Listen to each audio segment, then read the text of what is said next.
Ever get frustrated when your internet slows to a crawl? Especially during peak hours? Oh, yeah. Look at this. What if networks could, like, learn to adapt to traffic demands on the fly? Hmm. Making sure that everybody has a smooth online experience. Right. That's the kind of future we're diving into today. Okay. We're exploring the world of optical subcarrier management and this research paper you sent my way. Oh, yeah. This is a good one. It's fresh from a recent optical fiber communication conference. Mm-hmm. And let me tell you, it gets pretty mind-blowing. Yeah, what's really exciting about this paper is it's focused on something called digital subcarrier multiplexing, Okay. or DSCM, GSCM. which is like creating express lanes on a superhighway, but for data. Okay. Each lane is a subcarrier, and we can switch them on or off depending on how much data needs to flow through. Think of it as turning on more lanes during rush hour to avoid gridlock. Okay, I'm picturing a super efficient data highway. Yeah. But how does this actually apply to the networks that we use every day? So this research dives into the realm of 5G and even 6G networks, Wow. specifically those using a point-to-multipoint setup, or P2MP. Okay.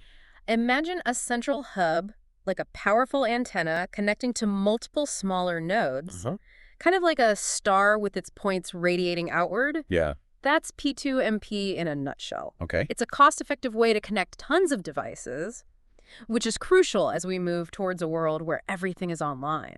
So we've got our superhighway and our star-shaped network. Right. But just like any road system, we need a way to manage the traffic. Yeah. That's where this paper gets really interesting, right? Absolutely. It suggests using game theory, Uh-huh. which is usually associated with well games. Right.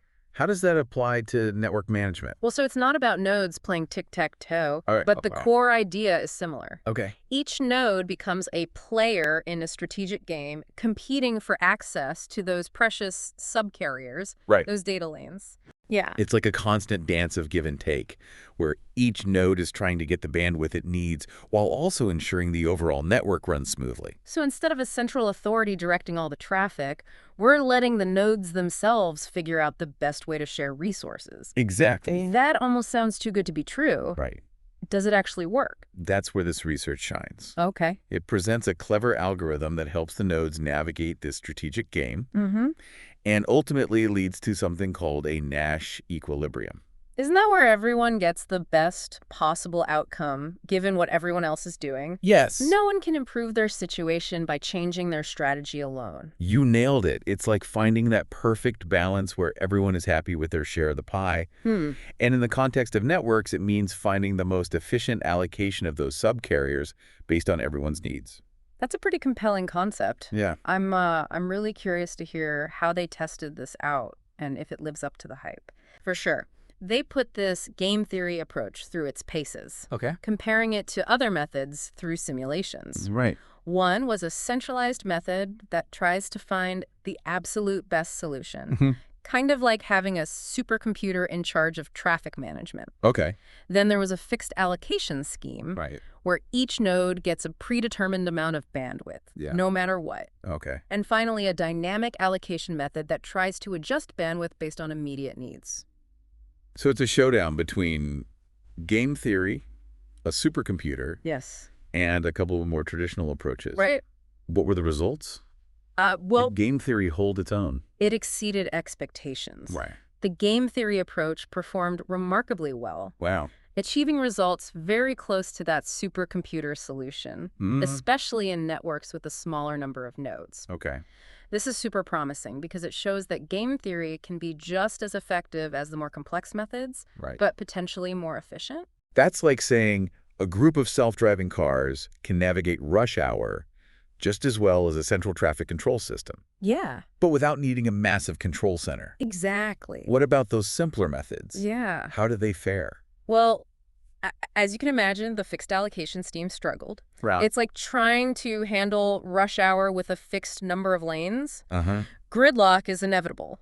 Yeah. The dynamic allocation method did better since it tried to adapt, Okay. but it was still limited by its focus on immediate needs.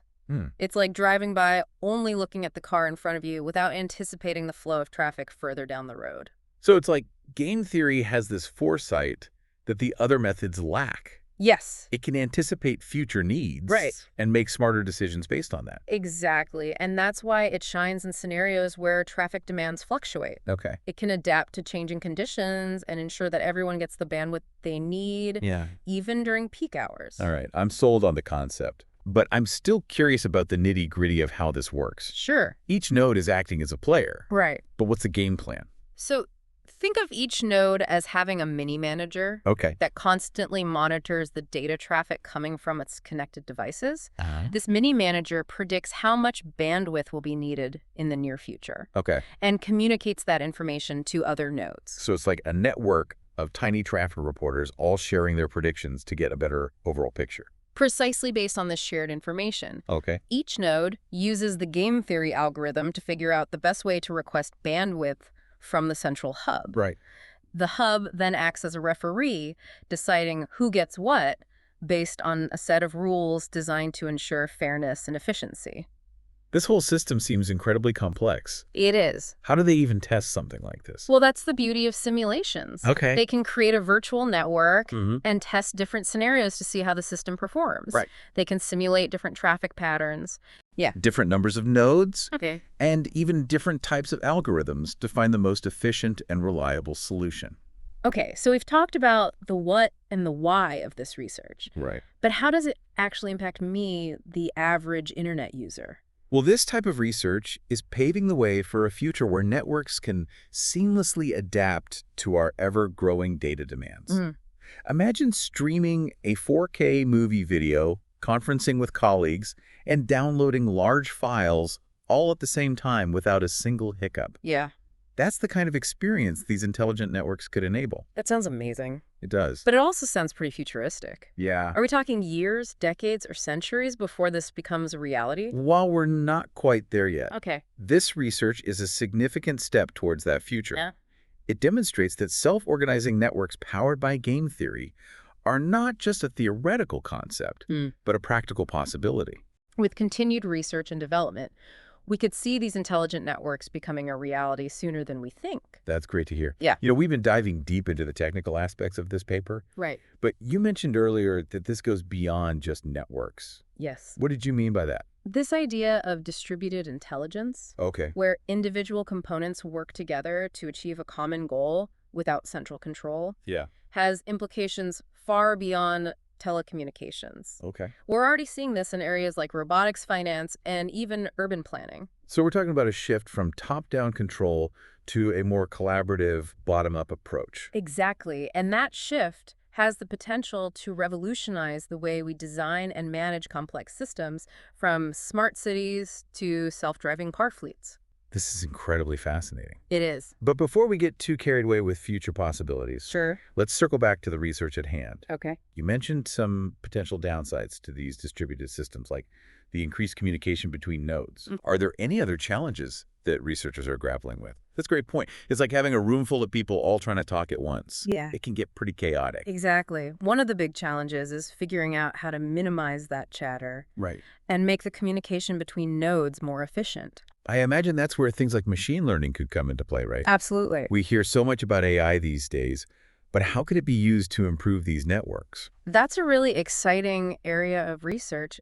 Imagine if each node could not only predict its own needs, but also learn from the behavior of other nodes in the network. Right. They could start to anticipate each other's actions Okay. and communicate only when necessary. Yeah. Kind of like a well-coordinated team that's been working together for years. So instead of constantly shouting their needs across the network, Right. they could develop a more nuanced, almost intuitive understanding of how to share resources effectively. That's a great way to put it. Yeah. It's about moving from a system of constant broadcasting to a system of intelligent anticipation. And that can make a huge difference in reducing overhead and making these distributed networks even more efficient. This all sounds incredibly promising, It is. but it also makes me wonder about the potential security risks. Sure. If these networks are becoming more intelligent and autonomous, Right. does that make them more vulnerable to attacks or manipulation? That's a crucial question, and security is definitely a top priority for researchers working on these types of networks. Okay. One way to address this is to build in robust security mechanisms from the ground up, Uh-huh. making sure that each node is authenticated Right. and that communication between nodes is encrypted. So it's like building a network with multiple layers of security, almost like a digital fortress. That's a good analogy. It's about making sure that even if one node is compromised, Right. the attacker can't easily spread to other parts of the network or gain access to sensitive information. This has been an incredible deep dive, Yeah, and you've definitely given us a lot to think about. I'm glad to hear that. It seems like the future of networks is heading towards this exciting world of distributed intelligence. It seems so. With all its potential benefits and challenges, Definitely. it's a rapidly evolving field, and it's fascinating to see how these different technologies, Yeah. optical networking, game theory, Huh. artificial intelligence, Uh-huh. are all coming together to shape the future of connectivity. Absolutely. And for our listeners, if you're as intrigued by this as we are, I encourage you to delve deeper into these topics. I agree. You might be surprised at how much this research impacts your daily life, For sure. even if you don't realize it. Yeah. And remember, the future of technology is not something that just happens to us. Right. It's something we actively create through research innovation and a willingness to explore new ideas. Couldn't have said it better myself. This deep dive has been a perfect example of that. Thanks for joining us on this journey. And until next time, keep learning, keep exploring, and keep wondering.